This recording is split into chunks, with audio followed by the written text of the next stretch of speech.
നിത്യജീവിതത്തിൽ നമ്മൾ ശ്രദ്ധിക്കാതെ പോകുന്ന ഒരുപാട് കാരണങ്ങൾ കൊണ്ടാണ് നമുക്ക് വരുന്ന പല അസുഖങ്ങൾ എന്നുള്ളത് നിങ്ങൾക്കറിയാമോ? നിസ്സാരം ഒരു സാനിറ്ററി പാഡിൽ അടങ്ങിയിരിക്കുന്ന കെമിക്കൽസ് മതി നമുക്ക് മാരകമായിട്ടുള്ള അസുഖങ്ങൾ ഉണ്ടാക്കാൻ വേണ്ടിയിട്ട്. നിങ്ങളുടെ സർക്കിളിലുള്ള എല്ലാ ലേഡീസിനും ഈ വീഡിയോ ഉറപ്പായിട്ടും ഒന്ന് ഷെയർ ചെയ്ത് കൊടുക്കണം. പീരീഡ്സിന്റെ സമയത്ത് യൂസ് ചെയ്യുന്ന സാനിറ്ററി പാഡ്സിൽ നിന്ന് ക്യാൻസർ വരാനുള്ള ചാൻസസ് ഉണ്ടെന്ന് പറഞ്ഞാൽ നിങ്ങൾ വിശ്വസിക്കോ? പാഡിന്റെ ക്വാളിറ്റി വർദ്ധിപ്പിക്കാനും സോഫ്റ്റ് ആയിട്ട് ഇരിക്കാനും ഒക്കെയുള്ള കെമിക്കൽസ് യൂസ് ചെയ്യുന്നതുകൊണ്ട് യൂട്രസിൽ സിസ്റ്റ് വരാനുള്ള ചാൻസസും ഈവൻ ഇൻഫെർട്ടിലിറ്റി വരാനുള്ള ചാൻസസ് ആണ് ഇപ്പൊ കൂടിക്കൊണ്ടിരിക്കുന്നത്. ഇന്ത്യയിൽ പാഡുകൾ ടെസ്റ്റ് ചെയ്യുന്നത് ടെസ്റ്റെക്സ് എന്ന് പറയുന്ന ഒരേ ഒരു ലാബിലാണ്.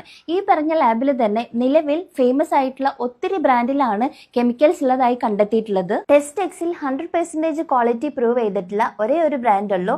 ആ ബ്രാൻഡിന്റെ പ്രൊഡക്റ്റും നോർമൽ പാഡും തമ്മിലുള്ള ഡിഫറൻസ് ഞാനിപ്പോ നിങ്ങൾക്ക് കാണിച്ചു തരാം. 50 ലെയറോട് കൂടിയുള്ള 250 ml വരെ അബ്സോർപ്ഷൻ കപ്പാസിറ്റി ഉള്ള 100% എയർ കോട്ടണിൽ വരുന്ന കെയർ ആൻഡ് സേഫ് ആണ് ഞാൻ നിങ്ങൾക്ക് കാണിച്ചു തരുന്നത്. ആദ്യം നമുക്ക് മാർക്കറ്റിൽ അവൈലബിൾ ആയിട്ടുള്ള ഒരു പാഡിലേക്ക് അത്യാവശ്യം ക്വാണ്ടിറ്റിയിൽ വെള്ളം ഒഴിച്ചു കൊടുക്കാം.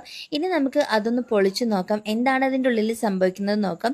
കുറച്ചു നേരം വെയിറ്റ് ചെയ്തതിന് ശേഷം നമ്മളത് പൊളിച്ചു നോക്കുമ്പോൾ അതിനുള്ളിലുള്ള മെറ്റീരിയലിൽ നിന്ന് ഇത്രയും വെള്ളം പുറത്തേക്ക് വരുന്നതായിട്ട് കാണാം. ഇനി നമുക്ക് അതേ അളവിൽ നമ്മുടെ കെയർ ആൻഡ് സേഫിന്റെ പാഡിലേക്കും വെള്ളം ഒഴിച്ചു കൊടുക്കാം.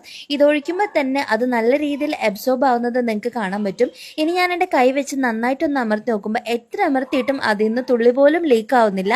ഇനി നമുക്കിത് പൊളിച്ചൊന്ന് നോക്കാം.